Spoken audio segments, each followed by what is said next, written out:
TDR scam కు సంబంధించి GHMC పరిధిలో పెద్ద ఎత్తున అవినీతి జరిగినట్లుగా తెలుస్తా ఉంది. బీఆర్ఎస్ హయాంలో జీహెచ్ఎంసీ పరిధిలోని ఫ్లైఓవర్లు కావచ్చు, రోడ్ల నిర్మాణం కావచ్చు, లింక్ రోడ్లకు సంబంధించి కావచ్చు, ఇలా పలు రకాలుగా స్కామ్ జరిగినట్లుగా తెలుస్తా ఉంది. ఇదే అంశానికి సంబంధించి అప్డేట్స్ మా కరెస్పాండెంట్ నుమాన్ అడిగి తెలుసుకుందాం. నుమాన్, పెద్ద ఎత్తున జీహెచ్ఎంసీ పరిధిలో గత ప్రభుత్వ హయాంలో ఈ టీడీఆర్ స్కామ్ కు సంబంధించి వెలుగు చూస్తున్నట్లుగా తెలుస్తా ఉంది కదా, ఏంటి వివరాలు? నవీన్, గత ప్రభుత్వం హయాంలో అధికారాన్ని అడ్డం పెట్టుకొని బీఆర్ఎస్ చేసినటువంటి అవినీతి అక్రమాలు ఒక్కొక్కటిగా వెలుగులోకి వస్తున్నాయి. సో అందులో భాగంగానే గ్రేటర్ హైదరాబాద్లో ప్రతిష్టాత్మకంగా గత ప్రభుత్వంలో ప్రారంభించినటువంటి టీడీఆర్ స్కీమ్ ఏదైతే ట్రాన్స్ఫరబుల్ డెవలప్మెంట్ రైట్ ఏదైతే ఉందో, సో ఈ స్కీమ్లో పూర్తిగా అవినీతి అక్రమాలకు పాల్పడ్డారనేది మాత్రం తేటతెల్లం అవుతుందని చెప్పవచ్చు. సో అందులో భాగంగానే ఏదైతే ఇటు హైదరాబాద్ నగరంలో ఫ్లైఓవర్లు, అండర్ పాసులు, దాంతోపాటు ఏదైతే లింక్ రోడ్ల నిర్మాణానికి పెద్ద ఎత్తున ఏదైతే ఆస్తుల సేకరణ చేసింది గత ప్రభుత్వం. సో అందులో భాగంగానే ఒక్కొక్కరికి ఒక్కో రీతిగా ఏదైతే టీడీఆర్లు ఇచ్చారంటూ కూడా పెద్ద ఎత్తున ఆరోపణలు వస్తున్నాయి. ఈ నేపథ్యంలో అనేక మంది బాధితులు కూడా ఏబిఎన్ని ఆశ్రయించినటువంటి పరిస్థితి. సో అందులో భాగంగానే ఉప్పల్లో ఎలివేటెడ్ క్యారిడార్ నిర్మాణం కోసం దాదాపు 670 కోట్లతో ఈ ఫ్లైఓవర్ నిర్మాణం చేస్తూ ఉంటే ఇందులో దాదాపు 340 కోట్లతో ఏదైతే ఆస్తుల సేకరణ చేశారు. ఇందులో అత్యధికంగా ఫ్లైఓవర్ నిర్మాణం కంటే ఆస్తుల సేకరణకే ఎక్కువగా చెల్లింపులు చేశారు. సో ఇందులో ఒక్కొక్కరికి ఒక్కో విధంగా టీడీఆర్లు చెల్లించారంటూ కూడా ఈ బాండ్లు పూర్తిగా దుర్వినియోగం చేశారనే ఆరోపణలు ఉన్నాయి. ఈ నేపథ్యంలో ఇక్కడ ఉన్నటువంటి బాధితులు కూడా గత ప్రభుత్వం మీద పూర్తిగా ఆగ్రహం వ్యక్తం చేస్తున్నటువంటి పరిస్థితి ఉంది. సో అసలు ఏదైతే ఈ టీడీఆర్కి సంబంధించినటువంటి బాధితులు కూడా కొంతమంది మనతో పాటు ఉన్నారు. వారితో కూడా మనం మాట్లాడదాము. అసలు వారికి ఏం అన్యాయం జరిగింది ఏంటి అనేది కూడా మనం అడిగి తెలుసుకునే ప్రయత్నం చేద్దాం. ప్రస్తుతం మనం ఉప్పల్లో ఉన్నాము. సో ఉప్పలో భూసేకరణకు సంబంధించినటువంటి బాధితులు వీళ్ళంతా కూడా, వీరితో మనము మాట్లాడదాము. సార్ చెప్పండి, ఏదైతే ఈ ఫ్లైఓవర్ నిర్మాణం కోసం రోడ్ ఎక్స్టెన్షన్ లో భాగంగా మీరు మీ ఆస్తులు కూడా ఇచ్చారు, టీడీఆర్ కూడా కొంతమంది ఇక్కడ పొందారు. దాదాపు టీడీఆర్ పొందినటువంటి వారు ఎంతమంది ఉన్నారు, ఏంటి మొత్తం? ఇప్పటి వరకు టీడీఆర్కి ఎవరు రాలేదు. గతంలో మేము అందరం కూడా ఇక్కడ ఉన్న అందరం కూడా ప్రభుత్వానికి, గతంలో టీఆర్ఎస్ ప్రభుత్వం, కేసీఆర్ గారు ప్రభుత్వం రోడ్ వైండింగ్ అన్నప్పుడు మేమందరం సహకరించి మా ఆస్తులు పోయినా సరే ఉప్పలు బాగుపడాలని చెప్పి మా ఆస్తులు అందరం మేము ఆ రోజు ఇవ్వడం జరిగింది. ఇలా 180 మంది, 90 అక్కడ 90 మంది ఇక్కడ, 180 మందిలో మేము అందులో ఒక 34 మంది 3 సంవత్సరాల క్రితమే మేము ప్రభుత్వానికి మా ఆస్తులు అప్పచెప్పడం జరిగింది. మాకు ఆ రోజు అమౌంట్ 25,000 గజంకు ఉంటే 50,000 గజంలకే ఇచ్చి మా ఇమీడియట్ మా చెక్లు ఇచ్చేసి మాకు మా ఆస్తులన్నీ డిమాలిషన్ చేయడం జరిగింది. దాని తదుపరి మేము ప్రభుత్వానికి సహకరిస్తే మాకేం పనిష్మెంట్ ఇచ్చారు. ఎవరైతే ప్రభుత్వానికి సహకరించలేరో వాళ్ళు 3 సంవత్సరాలు కిరాయిలు ఎంజాయ్ చేసినారు. అదేవిధంగా వాళ్ళకు మళ్ళీ 65,000 అంటే మాకన్నా 17,000 గజానికి ఎక్కువ ఇచ్చారు. దానికి పెనాల్టీ కూడా ఇచ్చారు. మేమందరం కూడా 34 మందిని మేమందరం అక్కడ కమిషనర్ టీడీఆర్ ఇవ్వడంలో ఒక్కొక్కరికి ఒక విధంగా వ్యవహరించారు. వాళ్ళకి టీడీఆర్ ఇవ్వలేదు, వాళ్ళకి చెక్లు ఇచ్చారు, మాకు కూడా ఫస్ట్ చెక్లే ఇచ్చారు.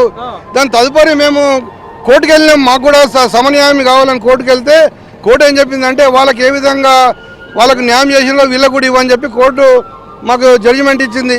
ఇస్తే దాని తదుపరి అప్పుడు లోకేష్ కుమార్ గారు కమిషనర్ ఉండే, అదంతానికి వెళ్ళి మేము చెప్తే వాళ్ళు సరే అని మళ్ళీ మాకు నోటీస్ ఇచ్చారు. మేము ఇవ్వలేమని చెప్పి సైటేషన్ పెట్టి మాకు ఇవ్వడం జరిగింది. దాన్ని మేము మళ్ళీ హైకోర్టు కంటెంప్ట్ పోయినాం. కంటెంప్ట్ పోతే అప్పుడు భయపడి మాకు ఇస్తామని చెప్పారు. కాబట్టి డబ్బులు లేవు మా దాన, మేము టీడీఆర్ ఇస్తామన్నారు. సరే దానికి కూడా మేమందరం ఏదో ఒకటి కానీ అని చెప్పి ప్రభుత్వానికి సహకరించుకుంటా వస్తే టీడీఆర్ అనేది దాని రూల్స్ ఏంటంటే 1:4 టైమ్స్ ఇవ్వాలి. మాకు 1:4 కాదు, 1 టైం ఇస్తామంటారు. ఆ 1 టైం ఇస్తే అక్కడ మేము అమ్ముతే 20% కూడా అమ్ముడు పోతలేదు. అంటే మాకు 160 గజాలు నా జాగా 2,000 లక్షల రూపాయలు గజం పోతుంది. అంటే నాకు 3,20,00,000 వచ్చే జాగాని 3 లక్షలు ఇస్తామంటే ఇది ఎక్కడ న్యాయం అని మేము మళ్ళీ కూడా అప్పుడు రేవంత్ రెడ్డి గారు వేరే విధంగా కూడా చెల్లింపులు చేశారు. అదే వాళ్ళకు కూడా వాళ్ళకి ఫుల్ అమౌంట్ ఇచ్చేసారు. వాళ్ళు 67,000 రూపాయలు గజం లెక్క వాళ్ళకి ఇవ్వడం జరిగింది. మేమేమన్నామంటే సరే మాకు డబ్బులు లేవంటారు, మాకు టీడీఆర్ ప్రకారం 4 టైమ్స్ ఇవ్వమని చెప్పినాము. అయినా కూడా వాళ్ళు ఎలాంటి నిమ్మకు నీరెత్తినట్టున్నారు. ఇప్పుడు గతంలో రేవంత్ రెడ్డి గారు మాకు ఎంపీ ఉండే, రేవంత్ రెడ్డి గారు దృష్టి కూడా తీసుకొని పోయినాం. అప్పుడు కమిషనర్తో లోకేష్ కుమార్ మాట్లాడడం జరిగింది. ఆయన భయపడి అప్పుడు ఇస్తాను ఒప్పుకున్నాడు ముంగట. మళ్ళీ మాకు వచ్చేసరికి 1 టైం అంటాడు. మేము 1 టైం అంటే తీసుకునే ముచ్చటనే లేదు. ఈ పని ఎట్లా జరుగుతుందో మేము చూస్తాం. ఖచ్చితంగా మాకు కూడా టీడీఆర్ ప్రకారం 4 టైమ్స్ ఇవ్వాలి. 4 టైమ్స్ ఇస్తే మాకు అమ్మితే 20%కే పోతుంది. మాకేం లాభం మాకు? అంటే కొంతమంది టీడీఆర్లు కూడా దుర్వినియోగం చేసుకుంటారు కదా సార్ చాలా మంది, దాని గురించి ఏంటి? ఖచ్చితంగా గత ప్రభుత్వంలో టీడీఆర్ ఏదైతే స్కీమ్ పెట్టినరో ఇదంతా ఒక బోగస్ స్కీమ్. ఇది చాలా దుర్వినియోగం జరిగింది. ఆ గతంలో ఉన్న టీఆర్ఎస్ నాయకులు ఈ టీడీఆర్ని పెట్టి అక్కడ పెద్ద ఇక్కడ హైటెక్ సిటీ దిక్కు ఈ టీడీఆర్ని తీసుకొని మొత్తం ఒక స్కామ్ కింద తయారు చేయడం జరిగింది. సరే వాళ్ళు ఏం చేసినో ఏం కథలో మాకు మాత్రం న్యాయం చేయాలని డిమాండ్ చేసినాం. మా ముఖ్యమంత్రి గారి దృష్టి కూడా తీసుకొని పోయినాం. ఆయన కూడా కమిషనర్ గారితో మాట్లాడుతున్నాడు. ఈ తొందరలోనే మాకు చేయాలి, లేని వల్ల ఈ కారిడార్ని మేము నడవనీయం కానీయం అని చెప్పి డిమాండ్ చేస్తున్నాం. అన్న 2018లో మాకు ఇచ్చిన చెక్లకి డిఫరెంట్ అమౌంట్ ఇవ్వని చెప్పి కొట్లాడుతున్నాం మేము. వాళ్ళకి 65,000 ఇచ్చారు, మాకు 50,000 ఇచ్చారు. ఇది ఎక్కడ న్యాయం అని చెప్పేసి మనం రేవంత్ రెడ్డి తిరిగిపోతే ఎంపీ ఉన్నప్పుడు అంటే స్ట్రైట్ అవే కమిషనర్కి ఫోన్ చేసి చెప్పిండు, ఇది అన్యాయం చేస్తున్నారు వీళ్ళకి, వాళ్ళకి మీకు జబ్బులకి వెళ్ళమని ఇస్తురా, వాళ్ళకి వీళ్ళకి స్ట్రైట్ కరెక్ట్ ఒకటే రేట్ ఇవ్వాలి, ఎందుకు ఇస్తున్నారు అని చెప్పేసి బాగా ఫైట్ చేసి మేము పోయి కలిసినాక కూడా వాళ్ళు అదే విధంగా అన్యాయం చేస్తున్నారు. మాకు 2018 నుంచి ఇప్పుడు దాకా రోజు తిరుగుతున్నాం. మాకు 50,000 ఇచ్చారు, డిఫరెంట్ అమౌంట్ 17,000 ఇవ్వమంటే వాళ్ళు టీడీఆర్ ఇస్తున్నారు. ఓకే టీడీఆర్ ఇవ్వని, టీడీఆర్ ఇస్తే ఎంత ఇవ్వాలి? 1:4 ఇవ్వాలి. 1:4 కూడా ఇస్తలేరు వాళ్ళు.